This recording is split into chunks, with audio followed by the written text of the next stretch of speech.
அரசு பணியில் சேர வேண்டும் என்ற கனவை நனவாக்கும் நோக்கில் மார்த்தாண்டத்தில் அமைந்துள்ள திரையம்பகம் ஐஏஎஸ் அகாடமி சார்பில் கடந்த ஞாயிற்றுக்கிழமை 21 ஜூன் 2026 அன்று ஐஏஎஸ், ஐபிஎஸ் மற்றும் டிஎன்பிஎஸ்சி, எஸ்எஸ்சி, ஆர்ஆர்பி போன்ற அரசு பணி தேர்வுகளில் எவ்வாறு வெற்றி பெறுவது என்ற தலைப்பில் மிகச்சிறப்பான விழிப்புணர்வு கருத்தரங்கு மார்த்தாண்டம் ஸ்டாண்டர்ட் ஆடிட்டோரியத்தில் நடைபெற்றது.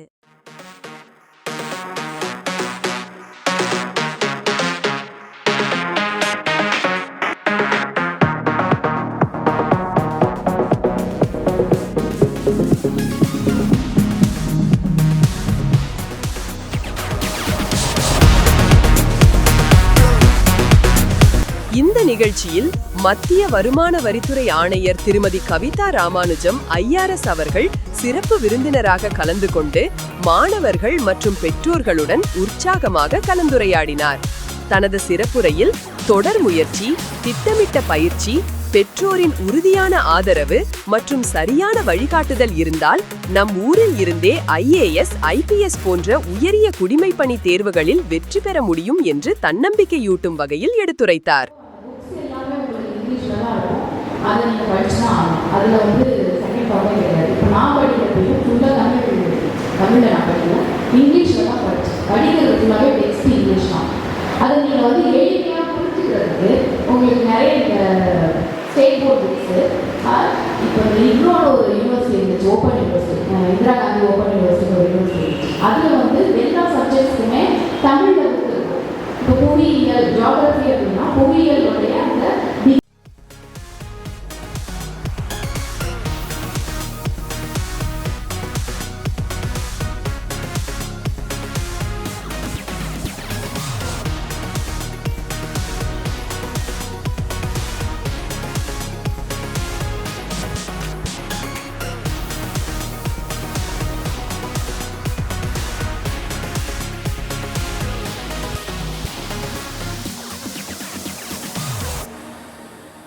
அப்படின்னா சமூகமயமாதல் அப்படின்றது டெக்னிக்கல் டேர்ம்.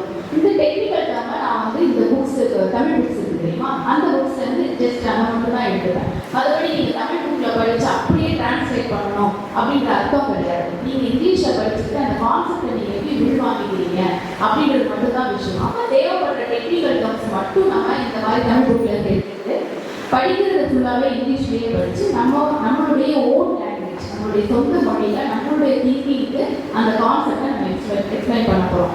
ஸோ அப்படி தான் நம்மளுடைய எக்ஸாம் எழுதணும். இதில் என்ன மெயினான சேலஞ்ச் வரும் அப்படின்னா, தமிழில் எழுதுகிறப்போ நீங்கள் ஒரு எழுத்துக்குமே ஒரு இம்பார்ட்டன்ஸ் எப்படி கொடுக்கும். இப்போ க, கு அப்படின்னா ஒரு எழுத்துக்கும் நீங்கள் சுற்றி எழுதணும். வட்ட எழுத்துன்னு சொல்லுவாங்க நம்மளுடைய எழுத்து ஸ்டைலில். பட் இங்கிலீஷ் அப்படி கிடையாது. கர்சிவ் ரைட்டிங் நீங்கள் அப்படியே வேகமாக எழுதுகிறப்ப, சேர்த்து எழுதுகிறப்போ உங்களுக்கு நல்லா ஃப்ளோ ஈஸியாக வரும். அப்போ அந்த பேப்பரை நீங்கள் முடிக்கிறது எல்லாருக்குமே 3 மணி நேரம் தான் டைம். தமிழ் மீடியம் எழுதுங்க, இங்கிலீஷ் மீடியம் எழுதுங்க, ஹிந்தி மீடியம் எழுதுங்க, எல்லாத்துக்கும் ஒரே டைம் தான்.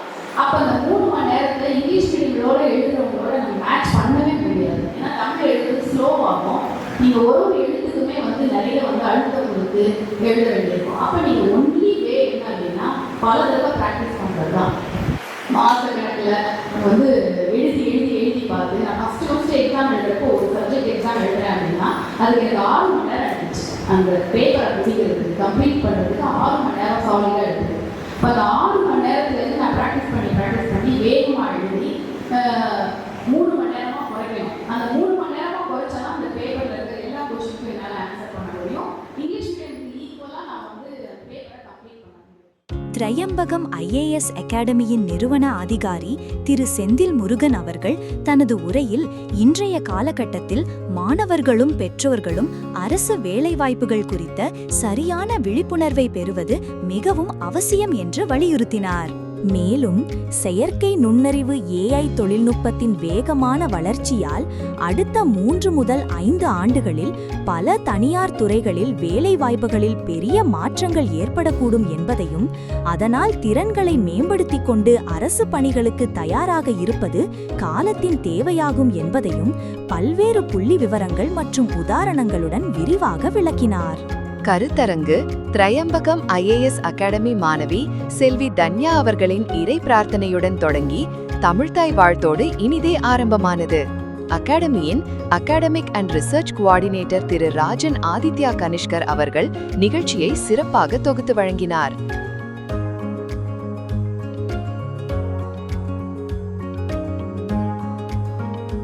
இறுதியாக யுபிஎஸ்சி தேர்விற்கு தயாராகி வரும் செல்வி நேகா அவர்கள் நன்றியுரை வழங்க கருத்தரங்கு சிறப்பாக நிறைவடைந்தது. இந்த நிகழ்ச்சிக்கான அனைத்து ஏற்பாடுகளையும் திரையம்பகம் ஐஏஎஸ் அகாடமியின் நிர்வாகிகள் மற்றும் மாணவர்கள் சிறப்பாக மேற்கொண்டிருந்தனர். மாணவர்கள், பெற்றோர்கள், கல்வியாளர்கள், சமூக ஆர்வலர்கள் மற்றும் பத்திரிகையாளர்கள் உள்ளிட்ட ஏராளமானோர் கலந்து கொண்டு இந்த கருத்தரங்கின் மூலம் பயனுள்ள தகவல்களையும் புதிய உத்வேகத்தையும் பெற்றுச் சென்றனர்.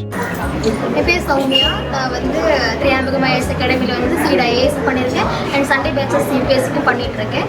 அண்ட் என்னோட பேரண்ட்ஸ் யூஷுவல் கவிதா மேம் சொன்ன மாதிரியே பேரண்ட்ஸோட சப்போர்ட் மூலமாக தான் நான் இங்கே ஐஏஎஸ் பண்ணிகிட்ருக்கேன், கோச்சிங் பண்ணிகிட்ருக்கேன்.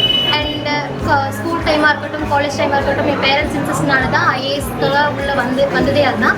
இப்போ மேம் சொன்னது போக மேமோட வாழ்க்கையும் என் வாழ்க்கையும் ஒரே மாதிரி ஒரு சிமிலாரிட்டி இருக்குது. அண்ட் அவங்க சொன்ன மாதிரி பேரண்ட்ஸோட சப்போர்ட் எவ்வளோ பெரிய இம்பார்ட்டன்ட்னு எனக்கு புரியுது. அண்ட் இது இவங்க கொடுத்த ஒரு செமினார், நம்ம சொல்ல திரையம்பகம் நடத்தின ஒரு செமினார்னால இன்னும் கொஞ்சம் நிறைய ஒரு எலாபரேட்டான ஒரு யூபிஎஸ்சி பற்றி நான் தெரிஞ்சுக்கிட்டேன். அண்ட் மேமோட டாக்ஸாக இருக்கட்டும், சாரோட ஸ்பீச்சாக இருக்கட்டும், எல்லாமே ஒரு எங்களுக்கு மோட்டிவேட்டிங்காகவும் இருந்துச்சு, இன்ஸ்பயர்டாகவும் இருந்துச்சு.